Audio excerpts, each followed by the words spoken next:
나만 이렇게 힘든가요? 퇴직 후 텅 빈 집안의 적막 속에서 혹은 뒤척이다 잠 못 드는 깊은 밤에 스스로에게 이런 질문을 던져 보신 적 있으십니까? 만약 그렇다면 당신은 결코 혼자가 아닙니다. 한 조사에 따르면 퇴직한 50대 이상 10명 중 6명 이상이 역할 상실에 따른 무력감과 허무함을 가장 견디기 힘든 고통으로 꼽았습니다.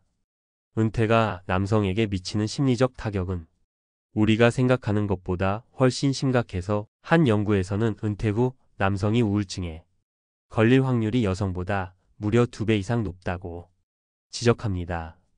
오늘은 이 무겁고도 외면할 수 없는 현실을 한 남자의 고백을 통해 들여다보려 합니다. 모두가 부러워했던 그의 은퇴가 어쩌다 돌이킬 수 없는 비극의 시작이 되었는지, 그리고 그가 놓쳐버린 마지막 기회는 과연 무엇이었는지 말입니다. 여기 68년생 김진수 씨가 있습니다. 이름만 대면 알만한 대기업에서 30년 가까이 청춘을 바치고 성대한 환송회를 끝으로 명예롭게 퇴직했습니다. 두 자녀는 모두 결혼에 독립했고 아내와 함께 그동안 미뤄뒀던 세계 여행도 다니고 낚시와 등산도 마음껏 즐기리라 다짐했습니다.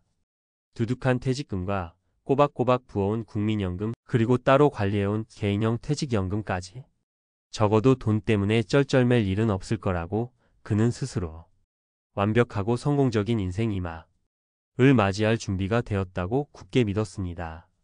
하지만 장밋빛 기대는 퇴직 1년 만에 서서히 빛을 잃어갔습니다. 매일 아침 전쟁처럼 나서던 출근길이 사라지자 하루 24시간이 영겁처럼 길게 느껴졌습니다.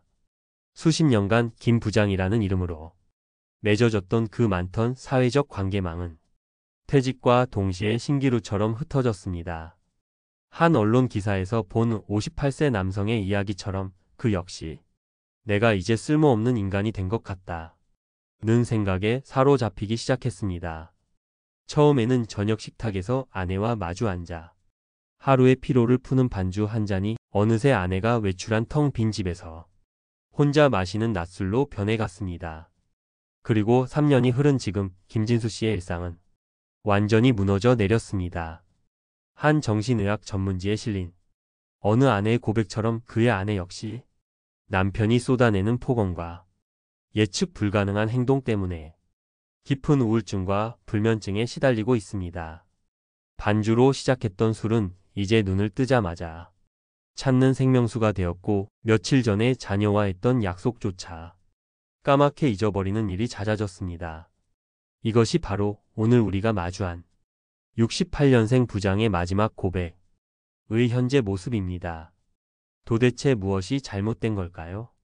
문제의 가장 깊은 뿌리는 관계의 상실에 있습니다. 관련 연구 결과에 따르면 남성의 사회적 관계는 대부분 직장과 경제활동이라는 기둥 위에 세워져 있습니다. 이 때문에 퇴직이라는 사건은 단순히 일이 없어지는 것을 넘어 삶의 기반이었던 사회적 관계망 전체가 한순간에 붕괴되는 경험으로 다가옵니다. 내 이름 석 자보다 더 익숙했던 부장이라는 정체성이 사라지고 세상 돌아가는 이야기와 업무 고민을 나누던 동료들이 떠나자 그는 세상에 홀로 남겨진 섬이 되었습니다. 바로 이 급격한 고립감과 역할 상실이 그를 우울과 무기력의 늪으로 밀어넣은 첫 번째 원인이었습니다. 그렇게 찾아온 외로움과 우울감을 달래기 위해 손에 쥔 술잔은 가장 달콤하고도 위험한 함정이었습니다. 알코올은 일시적으로 기분을 좋게 만드는 세로토닌을 분비시켜 잠시나마 위안을 주지만 반복되고 남용될 경우 오히려 뇌의 정상적인 분비 체계를 교란시켜 우울감을 증폭시키는 도구로 변합니다.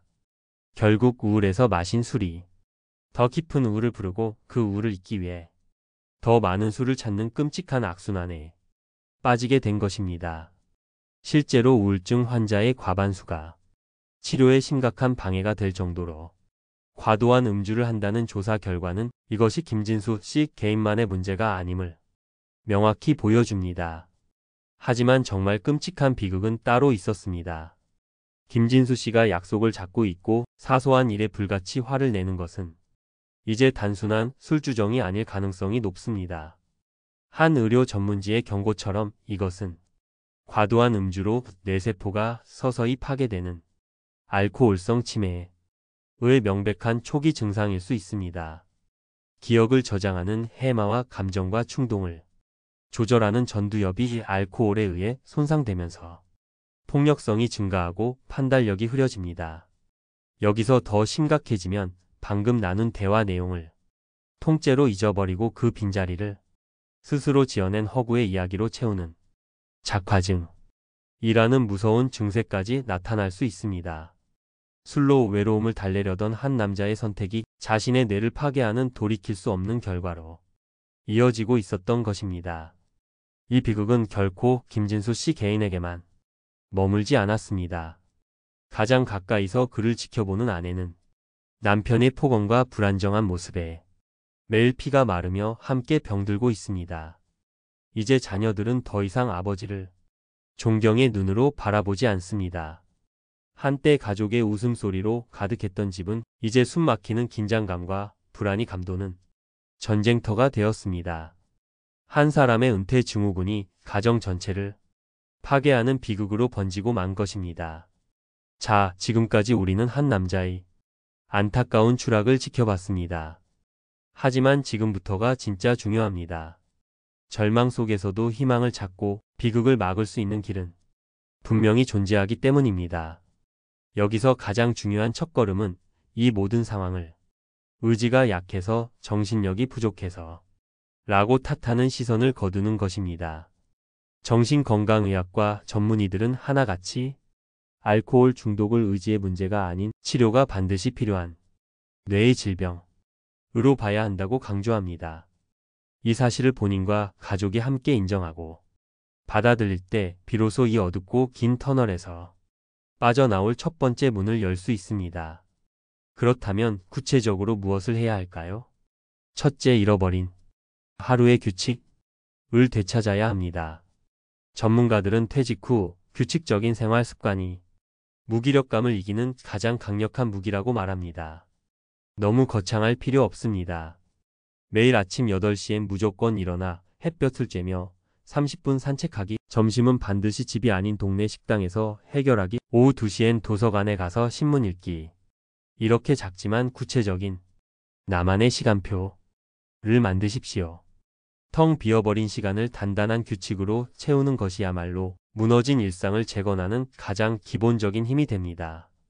둘째, 직장 동료가 아닌 생활 친구를 만들어야 합니다. 직함과 명함을 내려놓고 완전히 새로운 사회적 관계를 맺는 용기가 필요합니다. 퇴직 후에도 사회적 접촉을 꾸준히 유지하는 것이 우울감 해소에 결정적이라는 연구 결과가 있습니다. 가까운 주민센터의 서예 교실, 동네 탁구 동호회, 지역 도서관의 봉사활동처럼 일과 전혀 무관한 관심사로 만난 생활 친구는 인생 후반전에 가장 든든하고 소중한 자산이 될 것입니다. 셋째, 술잔을 내려놓고 그 자리에 배움을 채워보는 겁니다. 허전함과 무료함을 술로 채우던 그 시간을 평생 해보고 싶었지만 미뤄뒀던 새로운 배움으로 채워보는 것은 어떨까요? 기타 연주나 외국어 공부도 좋고 젊은 세대에게 자신의 경험과 지혜를 전수하는 시니어 인턴십에 도전해 볼 수도 있습니다. 새로운 것을 배우며 얻는 건강한 성취감은 알코올이 주는 일시적이고 파괴적인 쾌락과는 비교할 수 없는 진짜 자존감을 선물할 것입니다. 넷째, 가족에게 가면을 벗고 솔직한 도움을 요청해야 합니다. 혼자 끙끙 앓으며 강한 척하는 것은 문제를 더욱 악화시킬 뿐입니다. 가장 가까운 아내와 자녀들에게 사실 요즘 내가 많이 힘들다. 당신들의 도움이 필요하다. 고 말하는 것은 결코 나약함의 표현이 아닙니다. 오히려 나와 우리 가정을 지키려는 가장 크고 위대한 용기입니다. 그리고 마지막으로 만약 스스로의 힘으로 술을 조절하기 어렵다면 주저없이 전문가의 문을 두드려야 합니다. 정신건강의학과나 알코올 상담센터를 찾는 것을 절대로 부끄러워하지 마십시오. 알코올성 치매는 초기에 발견하고 금주를 시작하면 진행을 막거나 일부 호전될 수도 있습니다.